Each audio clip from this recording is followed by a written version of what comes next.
You're listening to Dr. Tony Nader, the podcast, dedicated to exploring the full potential of human physiology and mind, with focus on ancient and modern techniques of self-development. Spend some time with Dr. Nader, who is leading the way in the science of consciousness, and begin your journey to better understanding the relationship of mind and body, consciousness, and physiology right now. What should we talk about today? I was thinking it might be interesting to start off with the rope and the snake. I think this is great. You want to say something about it, or you want me to comment? I'd like to hear your feeling. I'll say what I've heard or think, and then you correct me and fill in the rest.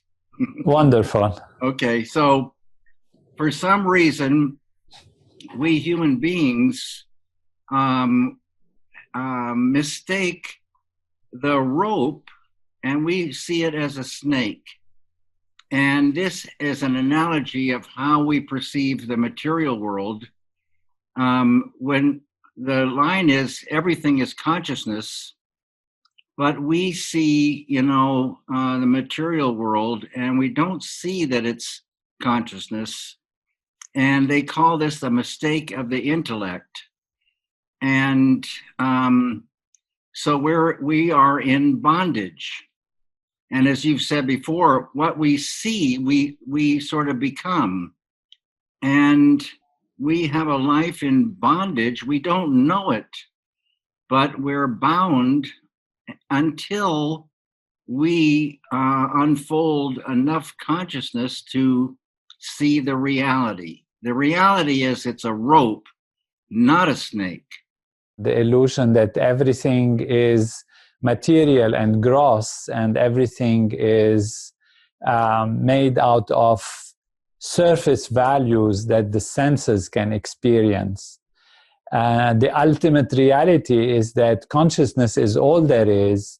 And if we look at it from the physics perspective, the unified field of natural law, the field of pure energy, is actually all there is. And so, therefore, we realize that our nervous system, our ability to be aware of things, is limited in its perception. And we know that from many, many factors. For one thing, we cannot hear all the frequencies of sound. It's only between a certain frequency and another frequency, 40 to 40,000 hertz, this kind of limit of sound.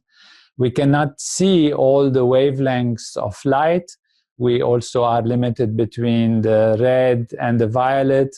When we get into the frequencies of the infrared, then we lose the ability to see. When we get into the ultraviolet, we also don't see that. These are some examples, but there are many, many other things that tell us that there is a difference that is fundamental sometimes between, even on the level of the sight, on vision, between perception and vision, what we see through the senses and what the brain builds up as an experience.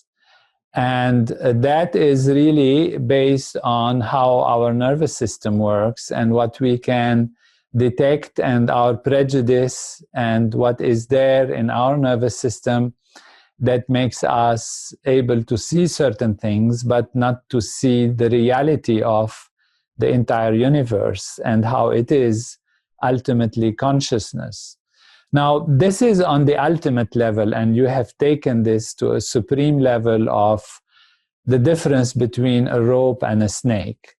Now, this happens not only on that supreme level, but even on a day-to-day level of experience. If we bring it to the simplest day-to-day level of interaction between people, in terms of expectation, in terms of deception, and we see that really how we interpret things depends a lot on us also, not on the objective reality of what we are seeing.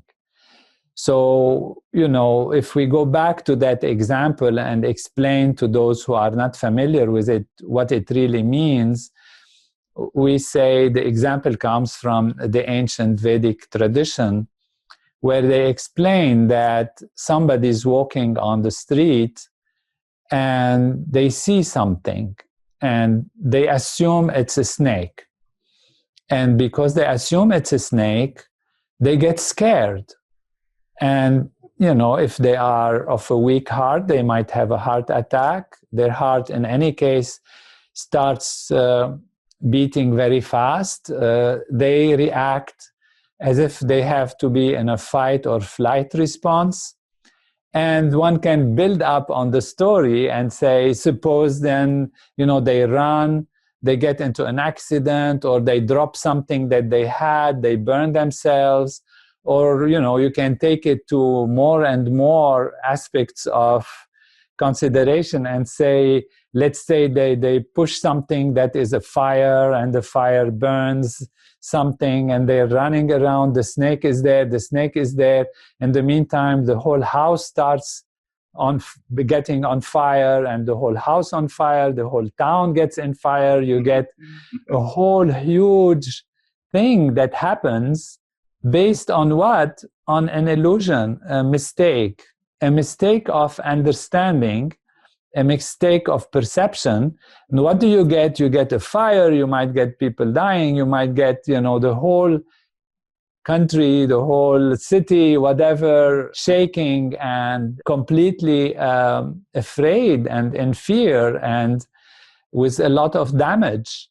So what this really tells us is that even a small thing, if it is misunderstood, can become a huge thing. And when it's a huge thing, it is impossible almost to explain to the people that all this suffering, all this pain, all this outer turmoil actually comes from just a simple misunderstanding. They will say, you are crazy. It's not possible that all of this is happening just because somebody mistook the fact that there is a rope. In fact, it's not a snake, it turns out, and the rope appeared to them as a snake. And then that snake is creating, that imaginary snake is creating the entire rigmarole of difficulties and problems and suffering. It's really a question of understanding the difference between actually perception and vision, or the real observation. The senses give us information that is already limited, that is not complete about the reality of the environment and what is happening. And then we interpret this based on our awareness, on our quality of consciousness, on whether we have filters, we have our consciousness not very clear, we have damaged in ourself because of stress and strain, the ability to see things in a holistic way, in a complete way. And therefore, somebody might bring a flower or a bunch of roses. Maharishi used to say this example, that somebody comes to you with flowers, with roses, beautiful roses, and they have a beautiful intention. But maybe your mind is, stressed and tired and afraid, and you start wondering, what is their intention? Are they trying to bribe you? Are they trying to take advantage of you? Or maybe even in extreme cases, you can say, oh, they are bringing something, but it's so full of thorns. So your attention can go to the thorns and say, why they didn't remove the thorns? And the thorns are there. And when I hold that flower, it pricked me, and like that. And so it is really ultimately to say that beauty lies in the eyes of the beholder, that what we see is also filtered by our perceptive ability, by our clarity of consciousness, of clarity of awareness. And we can see things from all these different perspectives. one thing can happen and people will interpret it as we see today, even in, in the political arena, in the social belief systems and social expectations and predisposition and prejudice that makes, even some very warm thing to help can be seen from so many different perspectives, or anything that happens can be examined and perceived as being something great or as being something damaging or not so good. And that is because there are this prejudice, this lack of clarity, lack of fullness of perception about the true reality of life. And that brings us back, dear David, to your ultimate reality that you have expressed that is misunderstood. The ultimate reality is that we are all one unbounded ocean of pure being, pure consciousness that appears in many, many, many different levels of expression. And when we put our attention on the differences on the surface level, we might find reasons to fight and to be afraid and to have anxiety and to act in ways that actually create all these things that we talked about that are the repercussions of a poor perception of what reality is, leading to, like, we said, a fire in the town, and this we exaggerated a little bit, but just to, make it that it really can be that. It can really take us to that level of misunderstanding and fear from the others. So what do we need to do? That is the main question ultimately. We know perception is different. We know that reality is different in different states of consciousness. When we dream, we might, being comfortably in a very nice, safe place, but we can dream we are in the jungle and the tiger is jumping on us, and we get into fear. The body shivers and the heart beats and the breathing accelerates, and one can get into all kinds of physiological disturbance because of that. And yet we are in a very comfortable environment. And therefore, in the state of consciousness where there is stress or strain, where the nervous system is not fully integrated, fully functioning properly, then we can perceive these aspects, and we don't see the solutions, and we don't see the steps of evolution, because our consciousness is polluted by predisposition, by prejudice, by even sometimes, believing into something which is, that is not true. You believe your friend has been having bad intentions towards you, and therefore you start a relation with that friend, and you start understanding what they tell you and what they send you with a lot of doubt, a lot of fear, a lot of paranoia sometimes, and it clouds your awareness because you have put that filter on yourself. So what do we need to do? What we need to do is clear up the stresses from the nervous system. And how do we do that?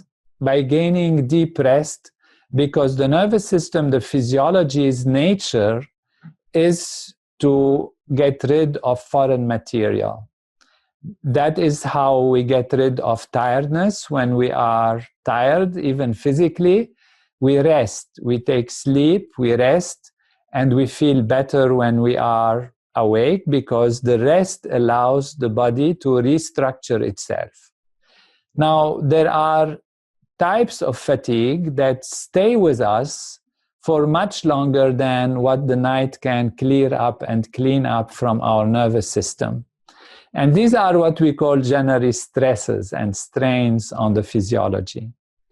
There is a technology of consciousness which brings a new state of awareness, new state of consciousness, as we know, Transcendental Meditation, which takes us to the deepest level of rest, the deepest level of physiological functioning, that allows the nervous system to clear up all of these stresses and strains that color our perception in the wrong way, that in fact make us see the snake instead of seeing the rope.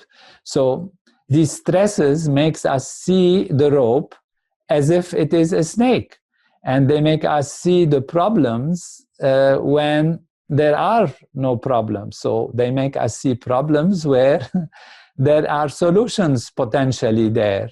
And therefore, what we need to do is practice this technique of transcendental meditation, which is very simple and natural, that allows us to take very deep rest mentally and physically. And science has shown that then appreciation of things is more, and the ability to feel good and to feel peaceful is much more profound, and the ability to find solutions and act in accordance with the evolutionary power of natural law is much more available to us in a strong and clear way, and therefore be able to see things in the best possible way so that we can truly evolve and create good relations in life and in nature. And this has been studied, as we know, scientifically, with hundreds of scientific research that shows the beneficial effects in that direction. Actually, I was myself, I remember always, David, your expression about your experience of transcending, and it's been, I think, recorded somewhere, where you say that the bliss that comes from it, how the experience actually is so fulfilling by itself, and makes you actually see the reality, which is a reality of bliss. In the Vedic tradition, it is said that this consciousness is itself bliss, it's blissful. And it's blissful because one experiences wholeness, totality, fullness, and there is that sense of fulfillment that creates that experience. Exactly right. Wonderful. Thank you for tuning into Dr. Tony Nader, the podcast. And if you're interested in learning more from Dr. Nader, please follow him on Facebook, Twitter, Instagram, and YouTube.